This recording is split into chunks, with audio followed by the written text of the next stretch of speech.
So there's a lot of discussion about what is the best camera for low light photography. Does megapixel count matter? I've watched a lot of videos about this and I'm still not sure what I believe.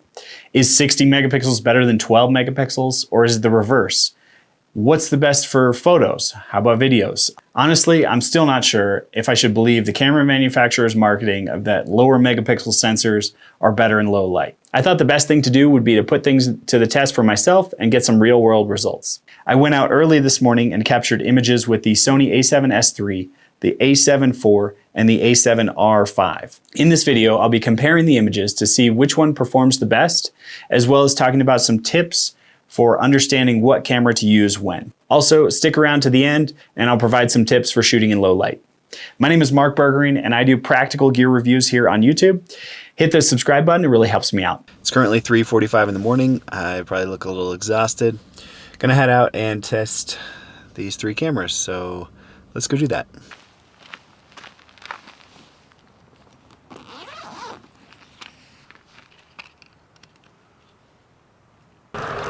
We got the A7 IV, we got the A7R5, and over there we got the A7 S3. I found a composition that I kind of like. So we're going to give these three cameras a go and see what works in terms of best low light performance. So now we're shooting with the A7R5, and this is the same shot with the A7 IV.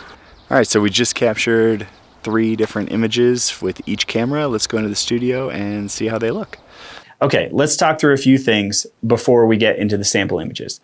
The first point to differentiate is whether you're shooting photos or videos. If you're capturing 4K video, Sony A7 III is going to be the best for two reasons. It has a 12 megapixel sensor. It's targeted at capturing very clean 4K video.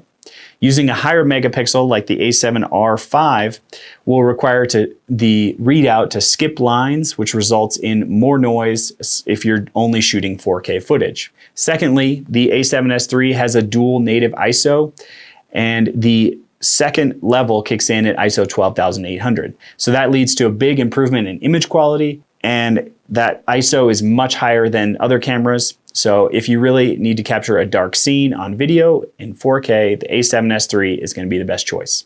Now, if you're shooting photos, things get a little more complicated. The A7R5 has 5 times the resolution of the Sony A7 S3. A7 IV lands kind of in the middle. This camera, the A7R5, is going to display much more detail. But does that mean it's better in low light? This is where things get tricky to compare. If you're interested, check out my print comparison where I compared prints from the Sony A7 S3 to the previous generation of this camera, the A7 III, and you can get a sense for how resolution and noise factor into making large prints. In this video, I'm going to be comparing things digitally and see what looks the cleanest between these three cameras. Another important note is that I'm comparing full frame cameras.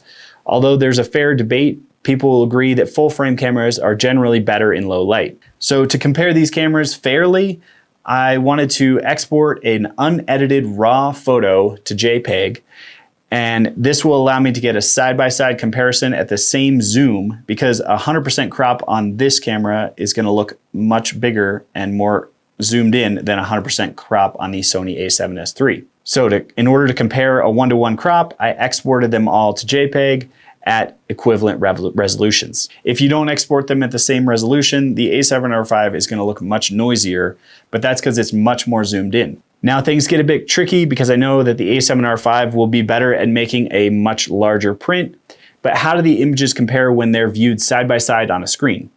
Let's take a look. All right, so here we're looking at the A7 S3, which looks pretty good. Here is the A7 IV, which to me looks cleaner.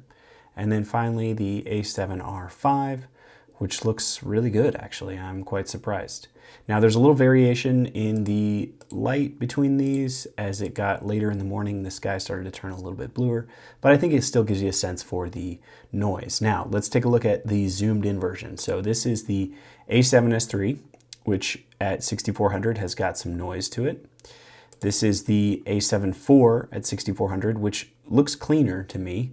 And finally, the A7R5, which honestly looks really good. I was impressed with how low the noise is in this image given the resolution of the sensor. And to me, this is a clear winner. Now the A7 IV looks pretty good. The A7R5 I think looks the best. It's cleanest, it has really good sharpness, whereas the A7 III, A7 S3 I should say, you start to see a lack of sharpness, a little bit larger grain, I would say, in the shadows. To me, this really surprised me. The A7R5 is quite good. So between these two, I think they're quite similar, the A7R5, A7 IV. I am really impressed with the A7R5 and how well it does in low light. So if I was gonna pick a winner, I would say the A7R5 performed the best. That is great to know considering I love capturing, super high resolution images, and to know that I'm not sacrificing low light performance is pretty awesome when I'm capturing stills. Thanks for sticking around this far in the video. I wanted to share a few tips on shooting in low light. My first tip is to add light to your scene. If you're shooting something other than a landscape photo in low light, just stop. Add some light. Get a flash, ideally off camera, and properly light the scene. It's hard to do that with a landscape, but if it's anything other than that, you can. My second tip is don't be afraid to crank up your ISO.